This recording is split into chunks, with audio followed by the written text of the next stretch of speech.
જય લક્ષ્મી માતા। આ વિડીયોમાં આપણે વૈભવ લક્ષ્મી વ્રત અને તેની કથા વિશેની માહિતી મેળવીશું। વૈભવ લક્ષ્મી વ્રતની વિધિસરની પૂજા વિધિ અને લક્ષ્મી સ્તવનનો પાઠ કથાના મધ્ય ભાગમાં આવશે, તો વિડીયોમાં છેલ્લે સુધી બન્યા રહેજો। ધન્યવાદ। વૈભવ લક્ષ્મી વ્રત આ વ્રત દર શુક્રવારે કરવામાં આવે છે।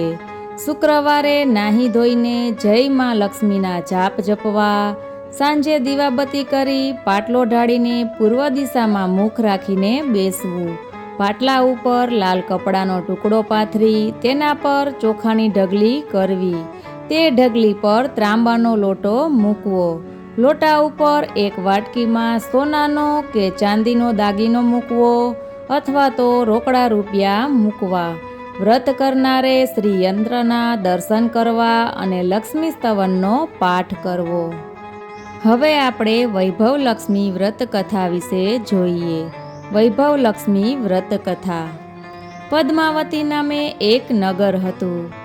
અહીં 18 વર્ણના લોકો સુખપૂર્વક રહેતા હતા। આ નગરમાં એક ધાર્મિક પતિ પત્ની રહેતા હતા। પતિનું નામ મનુ અને પત્નીનું નામ મંજરી। બંને વિનયી અને વિવેકી હતા। તેમને કાંઈ સંતાન હતું નહીં। તેઓ નવરા પડે કે તરત જ પ્રભુ ભજનમાં લાગી જાય। ગરીબ ગુબારને દાન પુણ્ય અને મદદ કરતા હતા। આખા નગરમાં આ બંને પતિ પત્નીના ખૂબ જ વખાણ થતા હતા। તેઓ પોતાની જિંદગીના દિવસો આનંદમાં પસાર કરતા હતા। પણ કહેવાય છે ને કે ઘણીવાર ભગવાનને પણ મનુષ્યના સુખની ઈર્ષા આવતી હોય છે। ભગવાન ઈચ્છાને કોણ પાર પામી શક્યું છે?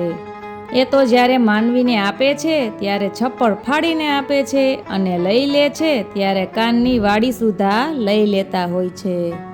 અને સમય જતાં આ પતિ પત્નીના જીવનમાં વળાંક આવ્યો। મંજરીના આગલા જન્મમાં કંઈક ખરાબ કર્મને કારણે તે પોતાની પડોશણની સોબતમાં ફસાઈ ગઈ। તેની પડોશણ અવળા ધંધા કરતી હતી। સાથે સાથે તેણે મંજરીને પણ આ ધંધામાં ફસાવી દીધી। બીજી બાજુ મંજરીનો પતિ મનુ પણ એક દારૂડિયાની સોબતે ચડી ગયો। તે પોતાની બધી કમાણી દારૂમાં વેડફવા લાગ્યો। એટલે તેમની હાલત દિવસે ને દિવસે ખરાબ થવા લાગી। સમય જતાં મંજરીને કમાણી કરવાનો વારો આવ્યો ને મનુ બધા પૈસા વેડફવા લાગ્યો। તેમને ખાવા પીવાના સાસા પડવા લાગ્યા। દાગીના પણ ધીરે ધીરે વેચાવા લાગ્યા। જે ઘરમાં રાત દિવસ સતત ભગવાનનું નામ લેવાતું અને દાન પુણ્ય થતું હતું, તે ઘર આજે દરિદ્રતા અને ભૂખમરાની પરિસ્થિતિમાં સપડાઈ ગયું। જેમ જેમ મંજરીનું રૂપ ઓછું થતું ગયું તેમ તેમ તેના ધંધાની આવક પણ ઘટવા લાગી। તેમને એક ટક ભોજનના પણ ફાફા પડવા લાગ્યા। બંને પતિ પત્ની એકબીજાની હારે બાંધવા લાગ્યા। પણ મંજરી થોડીક સમજુ હતી। એક દિવસ તે વિચાર કરતી બેઠી હતી કે મારા કોઈ ગયા જન્મના કર્મને લીધે હું આવામાં લપસી પડી, પરંતુ મારે આવું કરવું જોઈતું નહોતું। ખેર, ભૂલ્યા ત્યાંથી ફરી ગણો। દુઃખ પછી સુખ ફરી આવવાનું જ છે। એટલે મારે ભગવાન ઉપર શ્રદ્ધા રાખીને પ્રભુ ભક્તિમાં દિલ જોડવું જોઈએ। આમ મંજરી પોતાના અવળા માર્ગ પરથી પાછી ફળી ગઈ। હવે તે વિચારવા લાગી કે અવળે માર્ગે ચડી ગયેલા પોતાના પતિને કેવી રીતે ઠેકાણે લાવવો। તે તો આખો દિવસ જે કાંઈ થોડી કમાણી કરતો તે બધી રાતે દારૂ પીવામાં ઠલવી દેતો। હવે રોજ રાતે મંજરી ભગવાનનું નામ લઈને સૂઈ જતી અને લક્ષ્મી દેવીની 5 માળાઓ પણ કરતી। એક દિવસ તે 5 માળાઓ કરીને લક્ષ્મી દેવીનું નામ લઈને સૂતી કે અડધી રાતે તેને સપનું આવ્યું અને સપનામાં તેની પાસે સાક્ષાત લક્ષ્મીજી પધાર્યા હતા। લક્ષ્મીજી એક ડોશીનું રૂપ લઈને આવ્યા હતા, છતાં તેમના મોઢા ઉપરનું તેજ દેખાઈ આવતું હતું। મંજરી સપનામાં જ બોલી કે માજી, આપ કોણ છો? આપની ઓળખાણ પણ પડતી નથી। અરે મંજરી, તું મને શું ભૂલી ગઈ છે? માજી, મને કાંઈ યાદ આવતું નથી. અરે મંજરી બેટા, તું પહેલાં દર શુક્રવારે લક્ષ્મીજીના મંદિરે દર્શન કરવા આવતી હતી કે નહીં? ત્યાં આપણે બધા સાથે મળીને લક્ષ્મીજીના ભજનો ગાતા હતા કે નહીં? તું માતાજીના કેવા સરસ ભજનો ગવડાવતી હતી, યાદ છે તને? હું પણ દરરોજ મંદિરે આવતી હતી. માજી, મને તો યાદ આવતું નથી કે મેં તમને ત્યાં જોયા હોય. પણ બેટા, તું હમણાં ક્યાં મંદિરે આવે છે તે તને યાદ આવે? તું તો બધું જ ભૂલી ગઈ છે. હા માજી, મારી સ્થિતિ જ એવી ખરાબ થઈ ગઈ છે કે હું મંદિરે આવવાનું પણ ભૂલી ગઈ છું. માજી કહે, બેટા, સંસારમાં સુખ દુઃખ તો ચાલ્યા કરે છે, તેમાં મંદિરને ભૂલાય નહીં. આમ કહી માતાજીએ મંજરીના વાંસામાં હાથ ફેરવ્યો. મંજરી તેમની આગળ ધ્રુસકે ને ધ્રુસકે રડવા લાગી.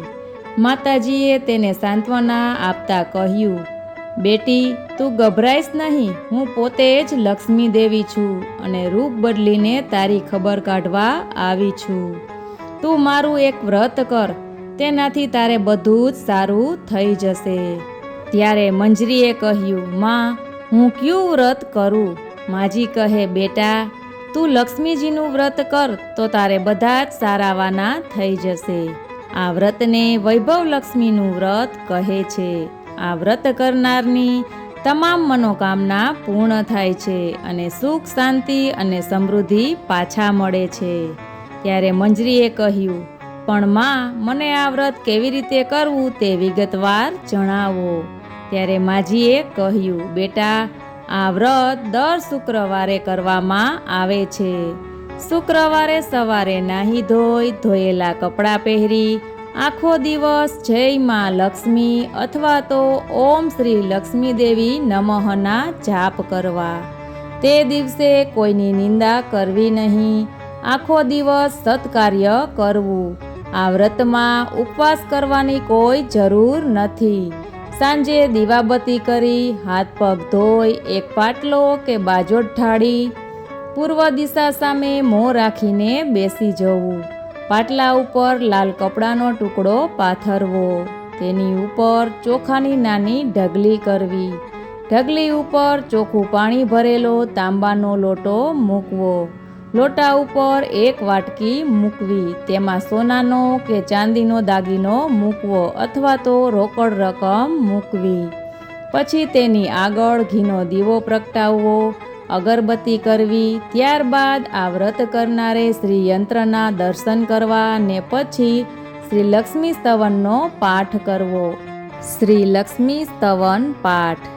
યા રક્તાંબુજ વાસિની વિલાસિની ચંડાસ તેજસ્વિની યા રક્તા રુધિરાંબરા હરિસખી યા શ્રી મનોહાદિની યા રત્નાકર મંથનાદ પ્રગટિતા વિષ્ણો સ્વયા ગોહિની સા મા પાતુ મનોરમા ભગવતી લક્ષ્મીશ્ચ પદ્માવતી.